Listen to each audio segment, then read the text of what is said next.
আসসালামু আলাইকুম। আমি আহমেদ আদিব আরাফ আপনাদের সবাইকে স্বাগত জানাচ্ছি উদ্ভাস উন্মেষে আয়োজিত মান্থলি জিকে হাইলাইটস এর মার্চ পর্বে। আমরা এই পর্বে ২০২৬ সালের মার্চ মাসে বাংলাদেশ এবং আন্তর্জাতিক পরিমণ্ডলে ঘটে যাওয়া বিভিন্ন গুরুত্বপূর্ণ ঘটনাবলী নিয়ে আলোচনা করব। তাহলে চলুন শুরু করা যাক। প্রথমে আমরা বাংলাদেশ বিষয়াবলী নিয়ে জেনে নিব। প্রথমেই দেখতে পাচ্ছি ত্রয়োদশ জাতীয় সংসদের প্রথম অধিবেশন শুরু হয়েছে এবং প্রথম অধিবেশনটি বসেছে কিন্তু ১২ই মার্চ। আমরা জানি বিগত ১২ই ফেব্রুয়ারি ত্রয়োদশ জাতীয় সংসদ নির্বাচন অনুষ্ঠিত হয়েছে এবং সেখানে বিএনপি নেতৃত্বাধীন জোট জয়লাভ করে এবং জামাত নেতৃত্বাধীন জোট প্রধান বিরোধী দল হিসেবে আবির্ভূত হয় এবং বিএনপি সেখান থেকে সরকার গঠন করে এবং সেই ধারাবাহিকতায় ১২ই মার্চ এই ত্রয়োদশ সংসদের প্রথম অধিবেশন বসে। এখানে একটু জেনে রাখা ভালো, বাংলাদেশের সংবিধানের ৬৫ নং অনুচ্ছেদে এই সংসদ গঠনের বিষয়ে কথা বলা হয়েছে এবং সেখানে বলা হয়েছে যে ৭২ নং অনুচ্ছেদে সংসদ নির্বাচন অনুষ্ঠিত হওয়ার ৩০ দিনের মধ্যে কিন্তু সংসদ অধিবেশন বসতে হয় এবং সে অনুযায়ী রাষ্ট্রপতি সংসদ অধিবেশন আহ্বান করেন এবং ১২ই মার্চ থেকে সেটি শুরু হয়। আমরা এখানে দেখতে পাচ্ছি যে সংসদ নেতা নির্বাচিত হয়েছেন তারেক রহমান। সাধারণত যেই বিজয়ী দল রয়েছে, বিজয়ী দলের যিনি নেতা হন তিনি সংসদ নেতা নির্বাচিত হন।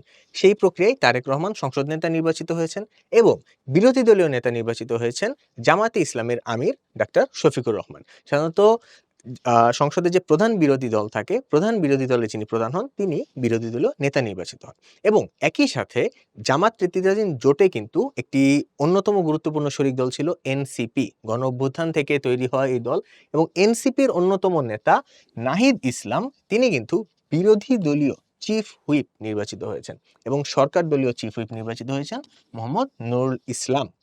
এখানে একটু জেনে রাখা ভালো যে চিফ হুইপ বা হুইপের কাজটা আসলে কি। মূলত হুইপ শব্দটির পরিভাষা করলে পাওয়া যায় সচেতক, অর্থাৎ একজন হুইপ তার দলের যারা এমপি আছেন তাদেরকে সংসদে উপস্থিত হওয়া এবং সংসদে যেই বিলগুলো উত্থাপিত হবে সেগুলো সম্পর্কে জানানো এবং তারা যেন বিলে তাদের দলের যে সিদ্ধান্ত সেই সিদ্ধান্তের পক্ষে রায় দেন বা তাদের যদি কিছু বলার থাকে সেগুলো নিজেরা কথাবার্তা বলে সেই বিষয়গুলো কিন্তু তারা ব্যবস্থা করে থাকেন। আমরা কিন্তু বিষয়টাকে আসলে একটা ক্লাসের ক্যাপ্টেনের সাথে তুলনা করতে পারি। একজন ক্লাস ক্যাপ্টেন যেভাবে ক্লাসের শৃঙ্খলা রক্ষা করেন, একজন চিফ হুইপ বা অন্যান্য হুইপরাও কিন্তু সংসদের শৃঙ্খলা রক্ষায় কাজ করেন। এবং একই সাথে এখানে আমরা দেখতে পাচ্ছি যে এই সংসদ অধিবেশনে কিন্তু একজন সভাপতি ছিলেন। তিনি হচ্ছেন বর্ষীয়ান সাংসদ খন্দকার মোশাররফ হোসেন। সাধারণত কিন্তু আমরা সংসদ অধিবেশনে সভাপতি থাকতে দেখি না। আমরা সরাসরি স্পিকারের মাধ্যমেই অধিবেশন শুরু হতে দেখি। তাহলে এখানে সভাপতি কিভাবে আসলো?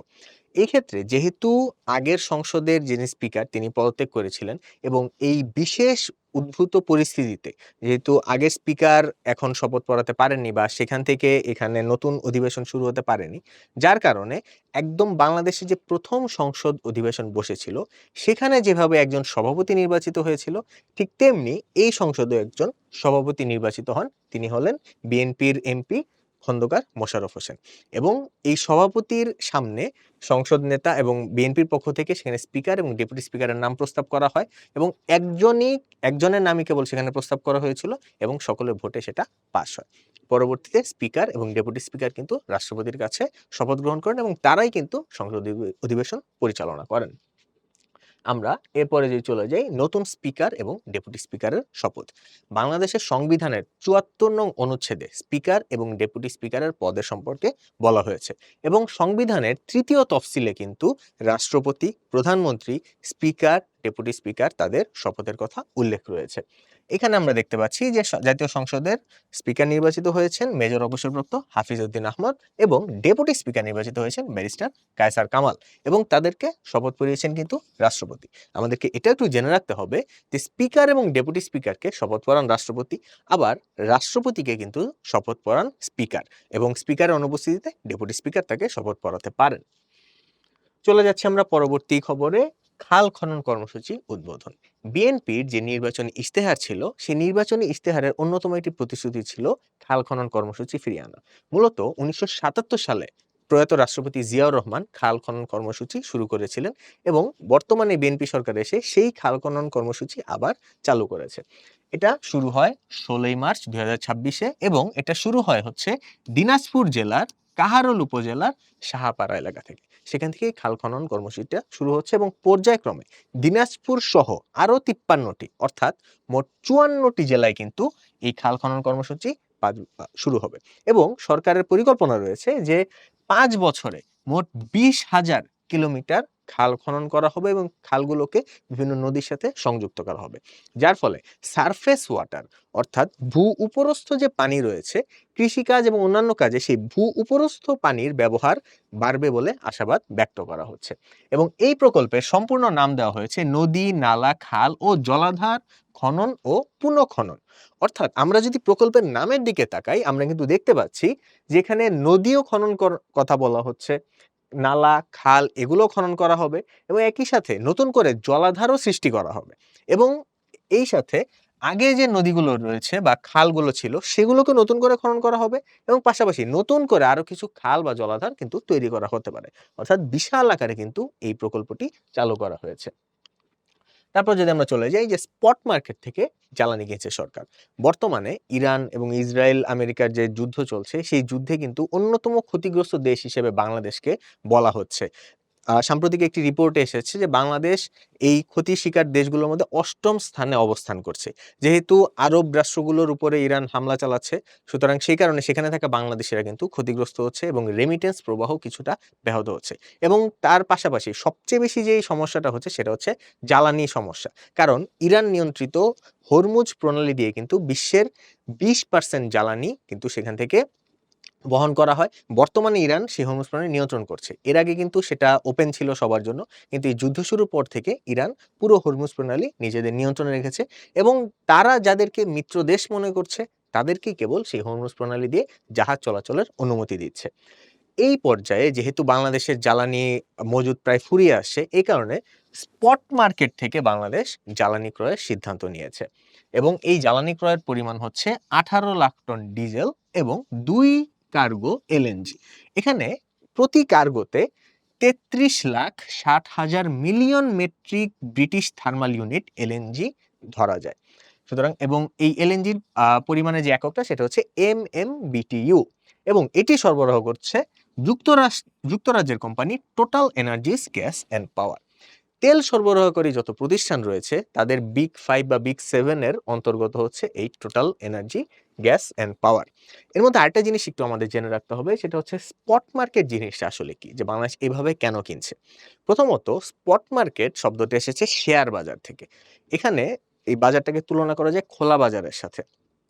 খোলা বাজারে বা সরাসরি কারো কাছ থেকে যখন শেয়ার কেনা হয় তখন সেটা স্পট মার্কেট থেকে শেয়ার কেনা হিসেবে বলা হয়ে থাকে। ঠিক একইভাবে সাধারণত যে জ্বালানিগুলো কেনে সরকার, সেই জ্বালানিগুলো কিন্তু বিভিন্ন রাষ্ট্রের সাথে, সেই রাষ্ট্রীয় কোম্পানি বা তেল উত্তোলনকারী যেসব প্রতিষ্ঠান রয়েছে তাদের সাথে দীর্ঘমেয়াদী চুক্তির অধীনে কেনা হয়। বছরব্যাপী তার একটা দাম নির্ধারণ করা থাকে, সেই দামটা বিভিন্ন স্ট্যান্ডার্ডে মাঝে মাঝে আপ ডাউন করে এবং সেখানে খুব বেশি আসলে ওঠানামা করে না, ফলে জ্বালানির যে মূল্যটা সেখানে একটা স্থিতিশীলতা দেখতে পাওয়া যায়।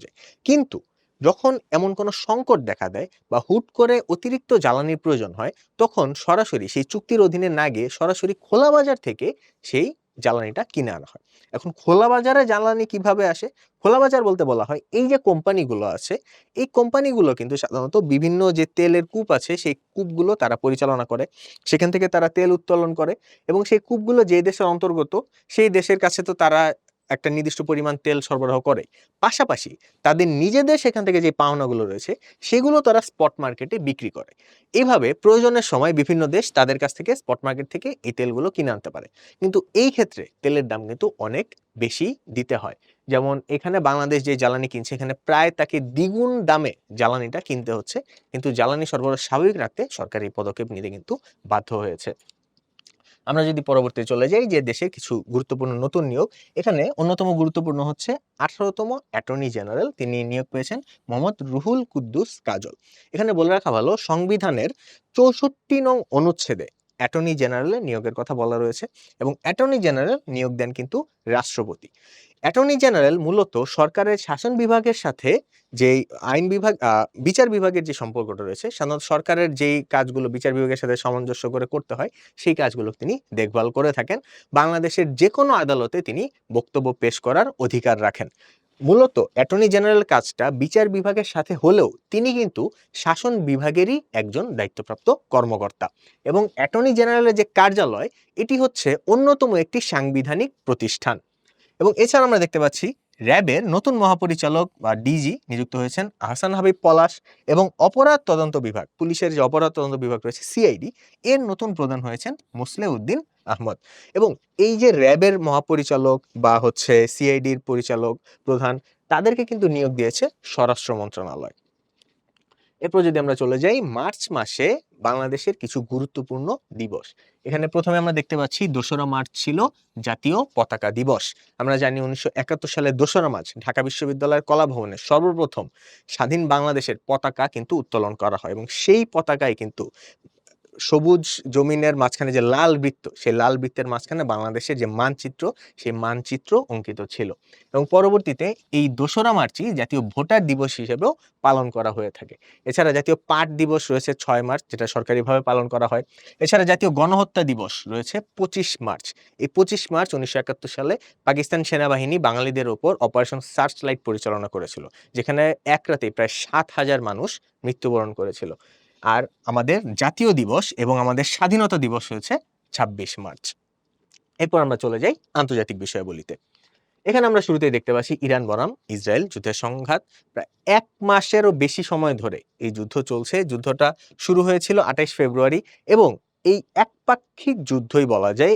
এক পক্ষ থেকে সরাসরি কোনো রকম বিনা উস্কানিতেই এখানে সরাসরি যুদ্ধটা শুরু করেছে যুক্তরাষ্ট্র এবং ইসরায়েল। ইরানে তারা সরাসরি হামলা চালিয়েছে 28 ফেব্রুয়ারি, এবং তাদের হামলায় কিন্তু ইরানের সর্বোচ্চ ধর্মীয় নেতা আয়াতুল্লাহ আলী খামেনি মৃত্যুবরণ করেন।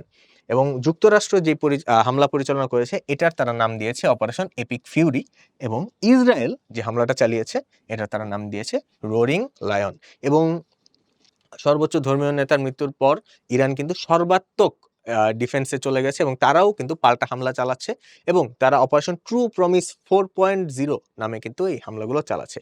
এবং পাশাপাশি তারা কিন্তু যুক্তরাষ্ট্র এবং ইসরায়েলের যে মিত্র দেশ রয়েছে আরব দেশগুলোর মধ্যে, যেখানে তাদের ঘাঁটি রয়েছে, সেই ঘাঁটিগুলোতে কিন্তু ইরান হামলা চালাচ্ছে। এবং ইরান কিন্তু তা গুরুত্বপূর্ণ এই হরমুজ প্রণালী, এটা কিন্তু পুরোপুরি এখন তাদের নিয়ন্ত্রণে রেখেছে এই যুদ্ধ শুরু হওয়ার পর থেকে। এবং বর্তমানে আয়াতুল্লাহ আলী খামেনির পর বর্তমানে ইরানের সর্বোচ্চ ধর্মীয় নেতা নিযুক্ত হয়েছেন মোজতবা খামেনি, যিনি আয়াতুল্লাহ আলী খামেনিরই ছেলে। এবং এখানে যদি আমরা দেখি যে হরমুজ প্রণালী, আমরা জানি হরমুজ প্রণালী দিয়ে কিন্তু সারা বিশ্বের 20% জ্বালানি এখান থেকে পরিবহন করা হয়। এবং এই হরমুজ প্রণালী মূলত এই জায়গাটা। এবং আমরা যদি এখানে দেখি যে এখানে কুয়েত রয়েছে, এটা একটা তেল সমৃদ্ধ দেশ, এখানে কাতার রয়েছে, এখানে সংযুক্ত আরব আমিরাত রয়েছে, এই পাশে ওমান রয়েছে, এই সবগুলো দেশ এই পাশে রয়েছে, এবং এই পুরো পাশটা জুড়ে রয়েছে ইরান। এবং এখানে রয়েছে পারস্য উপসাগর, এবং এখানে রয়েছে ওমান উপসাগর। এই পারস্য উপসাগর এবং ওমান উপসাগরকে কিন্তু সংযুক্ত করেছে হরমুজ প্রণালী, এবং এটা ইরানের দিকে কিছুটা ঘেঁষা। এবং যেহেতু এই দেশগুলো তেল সমৃদ্ধ দেশ, এবং এখান থেকেই জ্বালানিগুলো কিন্তু পরিবাহিত হয়ে আসে, যার কারণে হরমুজ প্রণালী পার হয়েই কিন্তু জাহাজগুলোকে বিশ্বের অন্যান্য দিকে যেতে হয়। তো ইরান যেহেতু এই জায়গাটা এখন ব্লক করে রেখেছে, সুতরাং সারা বিশ্বেই জ্বালানি সংকট কিন্তু ব্যাপকভাবে দেখা দিয়েছে। আমরা এরপর চলে যাচ্ছি নেপালের নতুন প্রধানমন্ত্রীর শপথ। 2025 সালের সেপ্টেম্বরে নেপালে কিন্তু গণ অভ্যুত্থান ঘটে, এবং সেই গণ অভ্যুত্থানে নেপালের তৎকালীন প্রধানমন্ত্রী কেপি শর্মা ওলি পদত্যাগ করেন। এবং পরবর্তীতে সেখানে রাষ্ট্রীয় স্বতন্ত্র পার্টির যে প্রার্থী রয়েছে বালেন্দ্র শাহ, তিনি হচ্ছেন নেপালের নতুন প্রধানমন্ত্রী হিসেবে নির্বাচিত হয়েছেন। বালেন্দ্র শাহ কিন্তু গণ অভ্যুত্থানের অন্যতম নেতা ছিলেন, এবং তাকে গণ অভ্যুত্থানের মাস্টার মাইন্ডও বলা হয়ে থাকে। তিনি এর আগে কাঠমান্ডুর মেয়র ছিলেন, এবং সেখান থেকে রাজনীতিতে কিন্তু তার বিশাল একটা জায়গা করে নিয়েছেন। এবং এছাড়াও নির্বাচনটা অনুষ্ঠিত হয় হচ্ছে 5 মার্চ, এবং তিনি শপথ গ্রহণ করেন 27 মার্চ। বর্তমানে নেপালে অন্তর্বর্তী সরকার ছিল, এবং অন্তর্বর্তী সরকারের অধীনেই কিন্তু সেই নির্বাচন অনুষ্ঠিত হয়েছে, এবং বালেন্দ্র শাহ সেখানে সরকার গঠন করেছেন। এবং তার সরকারে অভ্যুত্থানের অন্যতম যারা নেতা ছিল, তারা সবাই কিন্তু সরকারের বিভিন্ন পদে আসীন হয়েছেন। তারপর যদি আমরা চলে যাই 98তম অস্কার পুরস্কার, বিগত 15ই মার্চ 2026-এ হলিউডের ডলবি স্টুডিওতে কিন্তু অস্কার পুরস্কার ঘোষণা করা হয়েছে, এবং এটা ছিল 98তম অস্কার। এবং এই অস্কারের আনুষ্ঠানিক নামটা কিন্তু একাডেমি অ্যাওয়ার্ড অফ মেরিট।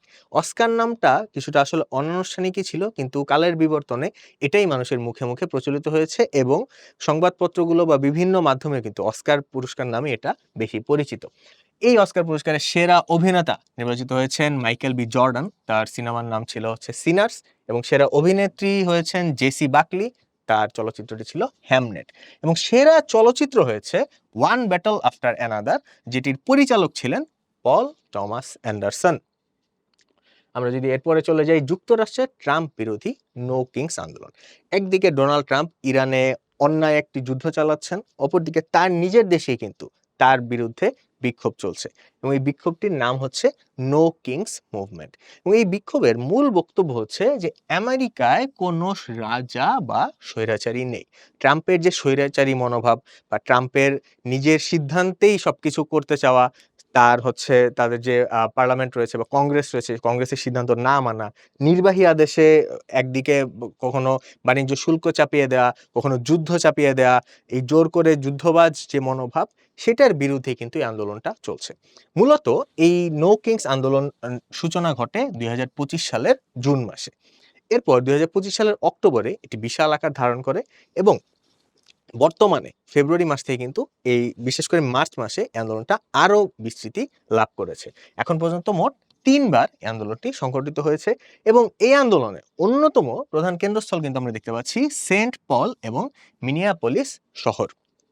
এবং আমরা জানি যে রিপাবলিকান পার্টি মূলত কট্টর ডানপন্থী, এবং ট্রাম্পের এই যে কট্টর মনোভাব বা কট্টর বিভিন্ন নীতি, বিশেষ করে অভিবাসন নীতি, এসবের বিরুদ্ধেও কিন্তু আমেরিকানরা আন্দোলন করছেন। তারা কোনোভাবেই ট্রাম্পের এই ধরনের শাসন কিন্তু মেনে নিতে পারছেন না।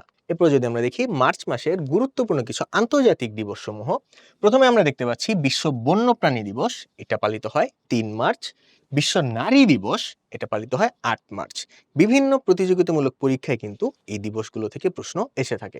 এছাড়াও কমনওয়েলথ দিবস, এটা কিন্তু পালিত হয় কোনো নির্দিষ্ট দিনে না, বরঞ্চ মার্চের ২য় সোমবার, এটা যে কোনো তারিখে পড়তে পারে, মার্চের ২য় সোমবার হিসেবে এটা পালন করা হয়ে থাকে।